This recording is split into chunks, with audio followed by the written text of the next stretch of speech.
What's up, everybody? Welcome back to the channel. Happy to have you back. Sitting here with a special guest, the one and only Tate Hooper, recent winner of the Bassmaster High School Junior Division.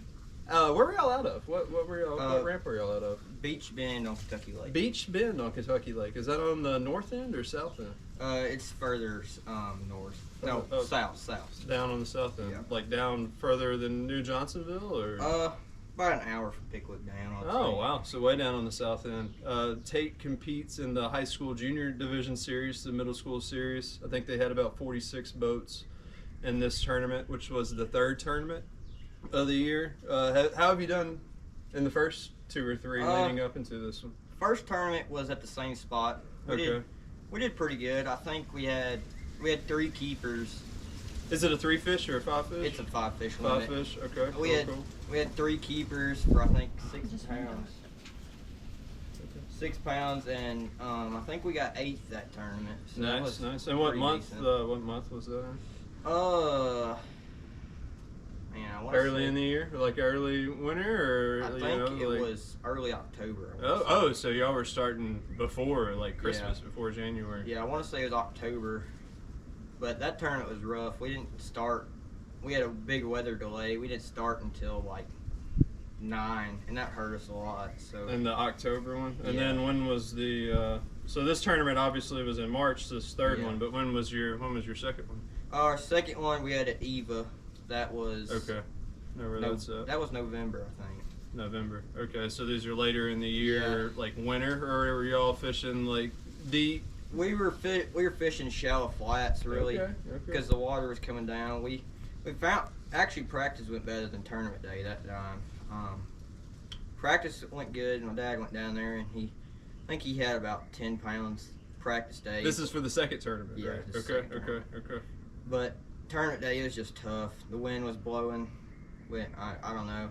We ended up catching 1 keeper for like 2 pounds, I think. Oh, really tough day. Yeah, but that one was tough. Hey man, if y'all don't know out there, Kentucky Lake used to be the best lake in the country back, mid 2000s, 2009, 2014 area, and then it just took a dive. A lot of people will kind of guess what happened. Is it the carp? Is it the pressure? Is it massive tournament pressure in the middle of summer and killing a bunch of fish? What is it? I don't know, but the lake died, and you went years where 2-3 keepers was a good day, and now it's coming back. Now with live scope, people are able to target these fish that you really couldn't catch back in the day.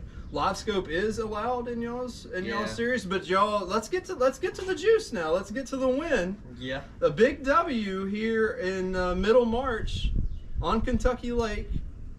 These aren't random people fishing tournaments. These are big sticks. These are people that devote a lot of time to it. You got parents that commit a lot of time and money to go down there and practice. Let's get to the juice. What happened? Walk me through it. I know your dad spent some time practicing before. What happened there? Was he on anything? Were y'all excited going into it? Kind of how was it going? So I think we started actually pre-fishing 3 weeks before the tournament. And we had 3 weeks. We had some spots that we knew from that earlier tournament in the year. Mm-hmm. We knew there were some fish there. We kind of thought going into, well, I guess that would be yesterday. Going into the tournament, we would have probably five fish. Okay. We thought they may be spotted bass, but we knew we'd have 5. Spotted bass. Yeah. All right. So, pre-fishing day, we went down there Friday before the tournament, and we did pretty good. I think we had closer to 14 pounds practice day. Nice. We found some fish stacked up on a bank, and we knew tournament day, if we could get there, we'd be in a pretty decent spot. So how it works tournament mornings, it's like mixed numbers. Juniors, we have even numbers, and high schoolers, they have odd numbers. Okay. So we're all mixed in, blasting off at the same time. Nice. So I think how many boats are in the high school roundabout? I'd say about 90. Oh, wow. Okay, so over 150-ish boats. Yeah. Blasting off can be chaotic. I'm sure you've got a spot you're trying to get to, and you got a little boat race maybe coming up. Yeah, we ain't got the fastest boat by no means, but I would say this is not it, by the way. Not in his boat here. I would say that I think we were both, we're both 50, and I knew we were in a decent spot. Mm-hmm. So a lot of people went south toward Pickwick Dam, which was good. We knew it'd be good for us, and we were actually running back up north toward Eva in a way, and we got a spotted bass spot just trying to get 5 keepers, and we pulled up to the spotted bass spot, and like third cast I caught like a 1.5 pound spotted bass. Nice. So we knew that was a pretty good start. After that, we actually had some guys pull in on us, and just from all the boat traffic, because there was other tournaments too. Kentucky Lake busy on a Saturday, right? Yeah, multiple tournaments going on. And it kind of muddied up that bank because it's a gravel flat, and usually we can catch one definitely, but I've seen a bunch on live scope and didn't really mess with them too much. And we actually left and went to the spot we actually won the tournament off of. It was in a far back of a creek. Ooh, don't give away too much now. Yeah. It was a lot of big chunk rock. Okay, chunk rock, far back in a creek. So mid-March, we're on a warming trend. So we're far back in a creek. We're throwing a shallow crankbait. We're throwing a chatterbait. What are we throwing? Actually, we were throwing a shaky head. Throwing a shaky head. Okay. We noticed practice day, everybody's throwing spinner baits. So we were. Do we have wind or current? We had a lot of wind. A lot of wind. Okay. And we knew everybody throwing spinner baits, and we knew they'd been pressured by spinner baits. Smart. So we started throwing something more finesse, and we pulled up on that bank, and I think there was 3 boats down it. And we started going down through there, and it's only a 100-yard stretch, really. And I think second cast, I had another one, about 1.5 pound spotted bass. Okay, so you got 2 keepers in the boat. Yeah. And what time of the day is it now? It's about 8-ish o'clock. Okay. And for some reason, the spotted bass pulled up in there. We weren't sure why. But we knew there were some big largemouths. We caught a 3.5 in there the day before. Okay. And we ended up, I think we went all the way down the bank and had some short spotted bass in that one keeper spot. And we ended up going idling back down, and we were going to go up it again. And I think it was like 4th cast, we were going up through there. I caught another spotted bass. So we had 3 keepers at this point. They were all spotted bass. Nice. And we had those 3 keepers probably we only had about 3 pounds at the moment. So we got almost to the end of this chunk rock bank, and I knew I had a pretty good one on, and when I hung him, and I got him up to the boat, about a 3.5 pounder. That one really helped. Nice. And the wind, the wind was gassing, right? The wind actually helped it because it was blowing on this bank, and I think that's what pushed. Gotcha. And what weight are you having to throw on your shaky head with this much wind? I think we were throwing 3/8 ounce. 3/8, so a heavier shaky head, and So I've heard rumors, and I may have seen a video about a potential 6+ pounder working its way into the show here. So what's the story behind that guy? What happened there? We went down the bank, and we ended up catching the rest of the limit in spotted bass. Working behind people. Yeah, like this is behind people. Okay. And we actually ended up talking to a guy. They had caught a 4-pounder off that same bank. So we were like, we're just gonna fish it hard. We may fish it out, but we're gonna fish it hard. So we ended up probably about 4th float down through there. My partner, he hung. We knew a good fish when he jumped, but we didn't realize how big until we got him up to the bank, to the boat. Yeah. Turns out it was a 6'3". 6'3". Man, did you net him or? My dad netted him. So we were pretty. Captain netted him. Yeah, we were pretty excited about that. Yeah, I bet, man. So you're thinking then that do you think then that you got a shot to win? With conditions being tough that way. Yeah. You're at least thinking you got big fish tied up. We was pretty sure we had big fish, and to be honest, we thought we had a chance, but those spotted bass, a 12-inch fish don't weigh much. You're right. So we knew we needed some Colson fish. We had 5 keepers at this point. And I think we hit that bank 3 more times, and I think we ended up I roughly thought we had about 12 pounds. Okay. And spotted bass. We culled, I think, 3 times, and it was like a few ounces of a cull. some more spotted bass, and I thought we were in a good spot. I really did, and we went to another spot where we caught a big one the day before, like a 4.5, and the water really muddied up right there, and we fished there a while, didn't catch anything, so we actually left, went to another spot, and caught an 8-pound drum there. That was pretty fun.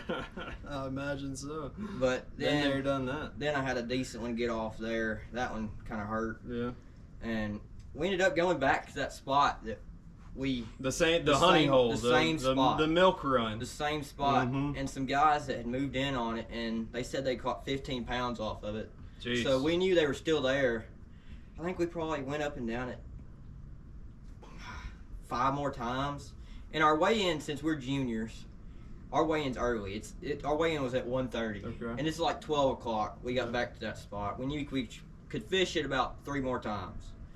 So we went up and down it, and we caught a bunch of spotted bass. I bet we caught 15 spotted bass. Wow, nice. And 3 floats. But we had a bunch of boats move in on us because they'd seen us catching them there all day. Yeah.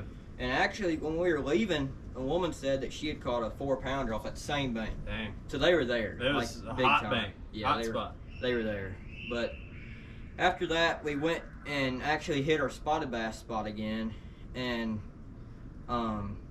we didn't really catch anything there. There was just kind of one tree that we caught a good one off of the day before. And that spot didn't really go good. We kind of got hung up in the tree and kind of blown that spot out. So we went up there where we caught the first keeper of the day and fished there, and it just got even more muddier from all the boat traffic. But now it's like 12:40, so we're starting to get down there. 20 minutes to weigh in. And we had about 30 minutes before weigh in, and we had about a 35-minute run, so we knew we'd have to scoot back pretty good. So we started to run back, and there was just a ton of boat traffic.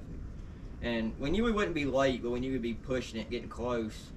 And we got back, and we knew we had roughly 13 pounds.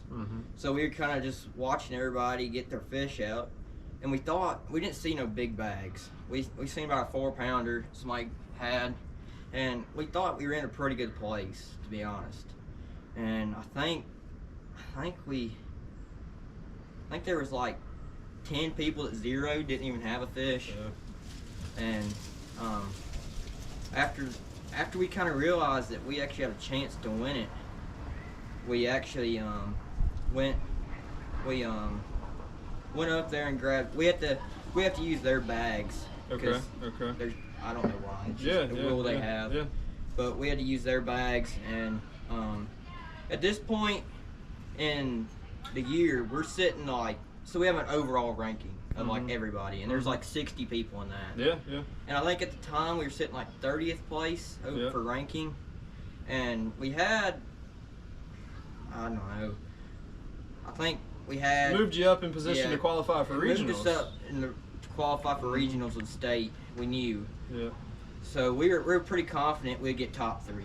But there's these 2 boys that they're sponsored by a ton of people. Okay. And they actually went to. What are their names? Do you know their names? I don't know their names. Okay. But they actually. What school are they from? Do we? Don't know. Okay, mystery villains out there. Okay. Yeah, but give them a shout out though. They won the state the regional tournament for Tennessee. That was big. Okay, shout out. So we knew they probably have a big bag, and we talked to them. They kind of parked down the bank a little bit from us, and they only had 3 keepers. So at this point, we were like, we actually may win this. Yeah. And we went and weighed in. We had 1388. 1388. And we had way more than we thought we would.